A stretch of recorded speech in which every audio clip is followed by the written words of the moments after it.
President Biden ventured a step further in favor of eliminating the filibuster in some instances, after this week saw the defeat of voting rights legislation in the Senate, and the nation earlier this month teetered on the brink of default because of a Senate standoff over raising the debt. In a town hall-style event Thursday with CNN's Anderson Cooper, Mr. Biden said he would be open to doing away with the filibuster in order to pass voting rights and maybe more. He indicated the debt ceiling may be one issue worth considering for dispensing with the filibuster. Mr. Biden appears to be more open than he's been in the past to changing the filibuster. This exceeds his previous position that the Senate should reinstate the talking filibuster, that is, physically standing on the floor, and action on the filibuster isn't imminent, though, given the tenuous political realities of the social safety net spending he's negotiating right now. Mr. Biden told Cooper, "If, in fact, I get myself into, at this moment, the debate on the filibuster, I lose at least 3 votes right now to get what I have to get done on the economic side of the equation."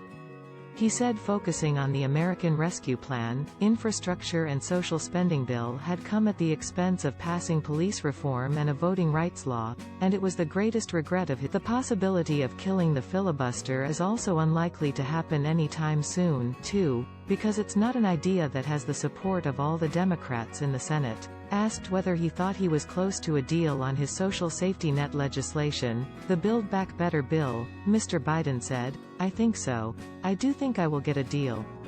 The negotiations have been tough, Mr. Biden said, but not as tough as the negotiations over the assault weapons ban. And 2 moderate Democratic senators, Kyrsten Sinema and Joe Manchin, are towing the moderate line and forcing the party toward a less costly bill, originally $3.5 trillion and now somewhere in the vicinity of $1.09 to $2.02 trillion.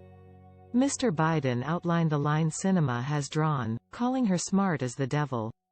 He said she is supportive of the environmental issues and family care provisions in the BBB bill. But she's opposed to paying for those programs by raising corporate tax rates. He seemed to concede that a tax rate increase on those making over $400,000 will not be in the final bill.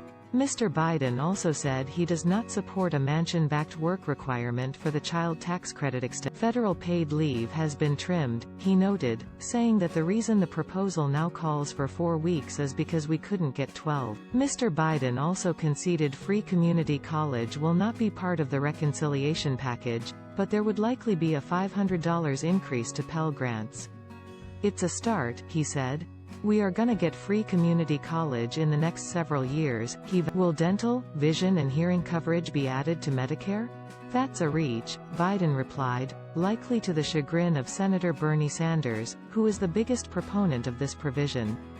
It's possible a voucher, perhaps $800 for dental services, for instance, could be included in the bill. Manchin and Sinema are opposed to using Medicare for these provisions, Mr. Biden said, and then added that Manchin is not a bad guy and has always come around and voted. Mr. Biden did not explicitly say the Clean Energy Performance Program, CEPP, a provision to incentivize utilities to provide more renewable energy and reduce fossil fuels, is out of the BBB bill because of Manchin's objections, but he may as well have.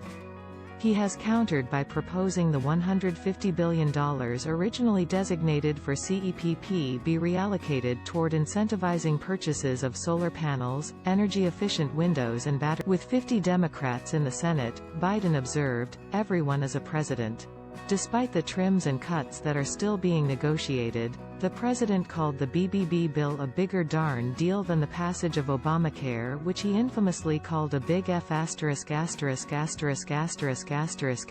House votes to hold ex-Trump aide Steve Bannon in criminal contempt. Thousands of migrants expelled to Mexico faced violent attacks, report fine. Facebook oversight board slams tech giant for withholding information about ex-Chat.